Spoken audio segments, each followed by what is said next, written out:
Hello students, good morning, welcome. इसके पहले तासिका में हमने उपयोजित लेखन में समावेश होने वाले विज्ञापन के बारे में जानकारी सुनी थी, जानकारी पढ़ी थी, उसका अभ्यास किया था। एक मैंने तुम्हें फलक पर विज्ञापन किस तरह करना है यह भी बताया था और 2 प्रश्न वर्ग पाठ में तुम्हें लिखने के लिए कहा था। जरूर तुमने उसे लिखा ही होगा। जिन्होंने लिखा नहीं, पहले उपयोजित लेखन, रचना विभाग, विज्ञापन का पूरा करो। उसके बाद आज हम उपयोजित लेखन में समावेश होने वाले पत्र लेखन के बारे में जानकारी सुनेंगे, पढ़ेंगे, समझेंगे। हम सभी को पत्र लेखन से हम सभी परिचित हैं। हम सबको पता है अपने विचारों, भावों को शब्दों के द्वारा लिखित रूप में अपेक्षित व्यक्ति तक पहुंचाए देने वाला साधन यानी पत्र। हम सभी पत्र लेखन से परिचित हैं। आजकल हम नई नई तकनीक को अपना रहे हैं। पत्र लेखन में भी आधुनिक तंत्र ज्ञान तकनीक का उपयोग करना समय की मांग है। आने वाले समय में आपको ईमेल भेजने के तरीके से भी अवगत होता है। अतः इस वर्ष से पत्र के नए प्रारूप के अनुरूप ईमेल पद्धति अपनाना अपेक्षित है। तो पत्र लेखन के 2 प्रकार होते हैं, एक औपचारिक पत्र, दूसरा अनौपचारिक पत्र। औपचारिक पत्र में इसके अंतर्गत प्रार्थना पत्र, व्यवसायी पत्र और कार्यालयीन पत्र आते हैं। इसी में हम शिकायत और आवेदन पत्र भी आते हैं। इस पत्र में विषय के अनुसार थोड़ा ही लिखना होता है। विषय लिखकर विषय को नमूद करना होता है और विषय के अनुसार ही थोड़े इसमें हमें लिखना होता है। तो ये हो गया औपचारिक पत्र। अनौपचारिक पत्र, इसके अंतर्गत मित्र, रिश्तेदारों, परिवार के सदस्यों को लिखे जाने वाले पत्र आते हैं। इस पत्र में कोई विषय नहीं होता, विषय को नमूद करना नहीं होता है। इस पत्र में कोई विषय नहीं होता, मन की सारी बातें हम लिख सकते हैं। मन में जो ठाना है उसी को हम लिख सकते हैं। आवंतर जानकारी भी इस पत्र में हम दे सकते हैं। तो ये हो गया अनौपचारिक पत्र। औपचारिक पत्र में कोई किसी एक विषय को लेकर ही हमें थोड़े इसमें पत्र लिखना होता है। आज हम औपचारिक पत्र 1 और 2 फलक पर देखेंगे। नंबर 1, साप्ताहिक पत्रिका अनियमित रूप में प्राप्त होने के विरोध में शिकायत करते हुए संपादक को निम्न प्रारूप में एक पत्र लिखो। तो ये प्रश्न है तुम्हारे टेक्स्ट बुक में, पेज नंबर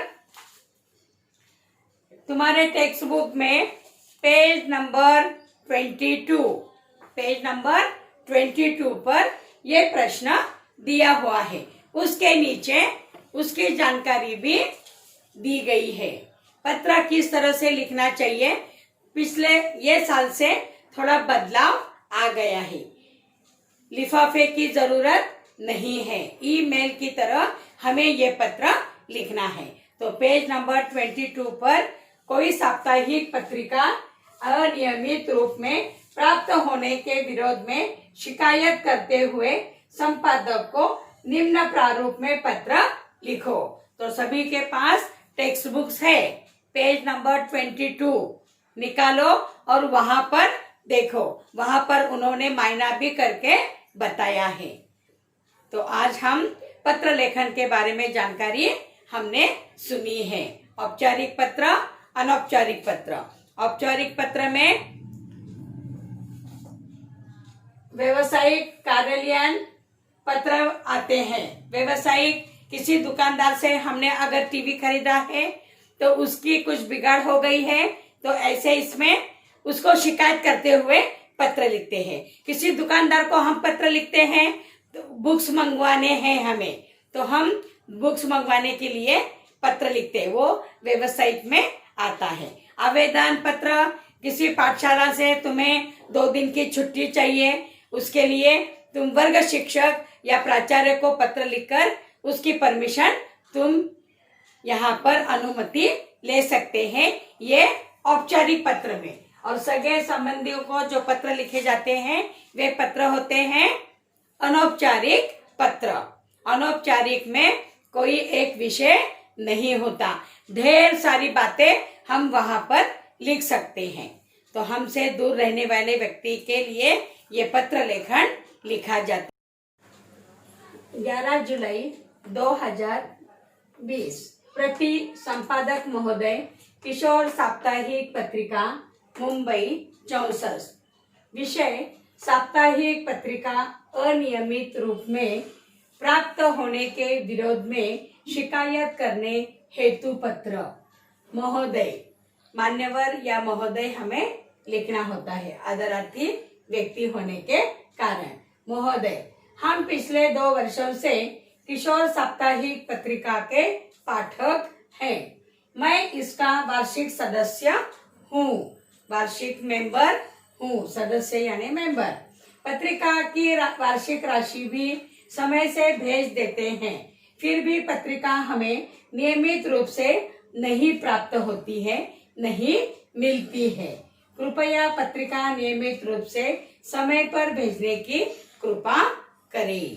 तो इस प्रकार संपादक महोदय को हमने ये पत्र लिखा है। 1 साल भर का मैं उसका सदस्य हूँ, नियमित रूप से हम पैसे भी भेजा करते हैं, फिर भी हमें ये पत्रिका समय पर नहीं मिल पाती है, तो ये नियमित रूप से भेजने की आप कृपा करें। उसके बाद अपना एड्रेस, अपना पता लिखना चाहिए। ये जिनसे हम पत्रिका मिलने वाली है उनका पता है, और यहाँ पर अपना खुद का पता लिखना चाहिए। भवदीय सगुन 205/34 निहार मालाड, मुंबई 67, sagunyan.com, gmail.com।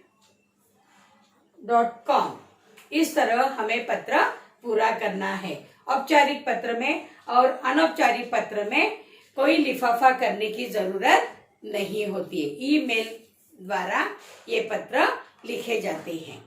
और एक पत्र इसके बाद मैं देने वाली हूँ तुम्हारे टेक्स्ट बुक में, पेज नंबर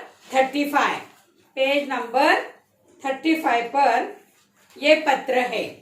क्वेश्चन, शालेय बैंड पथक के लिए आवश्यक सामग्री खरीदने हेतु अपने विद्यालय के प्राचार्य से विद्यार्थी प्रतिनिधि के नाते अनुमति मांगते हुए निम्न प्रारूप में पत्र लिखिए। तो ये पत्र भी तुम्हें अभी लिखना है। सिर्फ पता किस तरह लिखा जाता है ये मैं फलक पर अभी बताने वाली हूँ।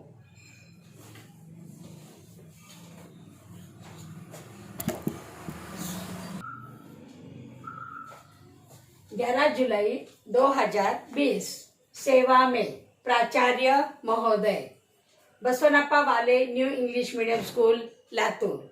विषय शालेय बैंड पथक के लिए आवश्यक सामग्री खरीदने हेतु अनुमति मांगने के लिए पत्र।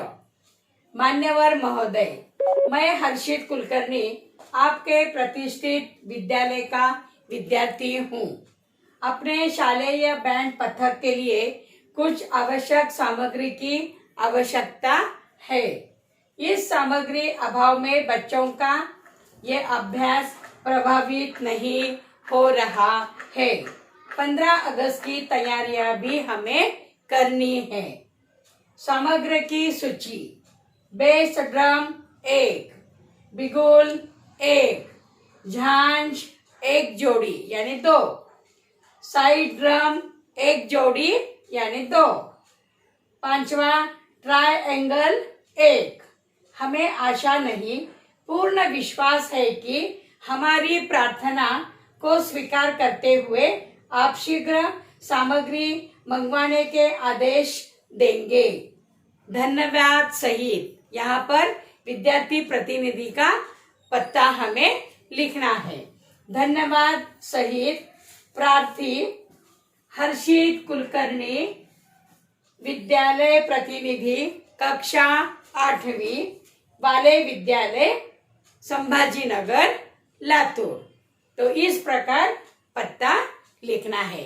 तो बैंड पथक के लिए सामग्री तुम्हें मंगवाने के लिए अपने प्राचार्य की अनुमति मांगने के लिए ये पत्र हमने लिखा है।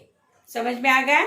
तो पहला शिकायत पत्र और दूसरा अनुमति मांगने के लिए प्राचार्य से, यानी शालेय बैंड के लिए तुम्हें कुछ वस्तुएं खरीदनी है। नीचे हमने वहां पर सूची भी दी है। तो प्रश्न तीसरा में तुम्हें अपने वर्ग शिक्षक को एक पत्र लिखना है, जिसे एक दिन की छुट्टी के लिए तुम वर्ग शिक्षक से एक पत्र, प्रार्थना पत्र लिखो। तीसरा प्रश्न तुम्हें स्वयं खुद लिखना है। औपचारिक में मैंने 2 पत्र बताए हैं।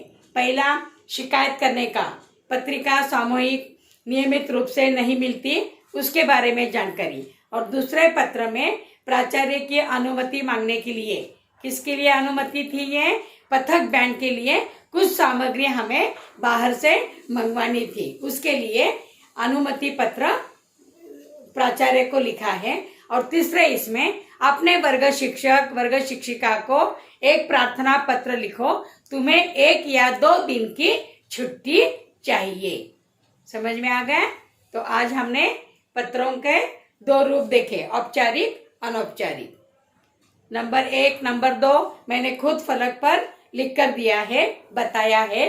पत्ता एक ही साइड में, अपने नोटबुक में एक ही साइड में हमें जिसको हम पत्र लिखने वाले हैं उनका पता पहले, पूरा पत्र, उसके बाद अपना जिन्होंने पत्र लिखा है उनका पता लिखना चाहिए।